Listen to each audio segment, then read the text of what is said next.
নেইমারকে আবারও ফুটবলে ফিরে আসার অনুরোধ করলেন তার বাবা। বাবার অনুরোধে তবে কি আবারও ব্রাজিলের জন্য বোটজোড়া পড়বেন নেইমার? নরওয়ের কাছে 2-1 গোলে হেরে বিশ্বকাপ থেকে বিদায় নেওয়ার পর আন্তর্জাতিক ফুটবলকে বিদায় জানানোর ঘোষণা দিয়েছেন ব্রাজিলের সর্বকালের সর্বোচ্চ গোলদাতা নেইমার জুনিয়র। আর ঠিক এরপর ইনস্টাগ্রামে এক আবেগঘন বার্তায় তার বাবা লিখেছেন, একজন বাবা হিসেবে ছেলের কাছে তার একটাই অনুরোধ, ফুটবল খেলে যেতে হবে। বিশ্বকাপের রাউন্ড অফ 16-তে ব্রাজিলের সামনে ছিল নরওয়ে বাধা, কিন্তু প্রত্যাশার বিপরীতে ম্যাচটি শেষ হয় হতাশায়। নরওয়ের হয়ে জোড়া গোল করেন আর্লিং হালান্ড। সেই 2 গোলই 5 বারের বিশ্ব চ্যাম্পিয়নদের টুর্নামেন্ট থেকে বিদায় নিশ্চিত করে দেয়। 1990 সালের পর এটি ব্রাজিলের সবচেয়ে দ্রুত বিশ্বকাপ বিদায়। পুরো ম্যাচ জুড়ে বেঞ্চে ছিলেন নেইমার।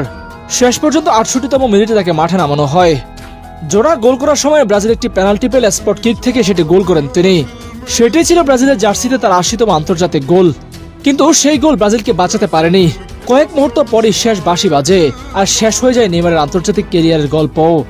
ম্যাচ শেষে সংবাদ সম্মেলনে আবেগ সামলাতে পারেননি ব্রাজিলিয়ান সুপারস্টার।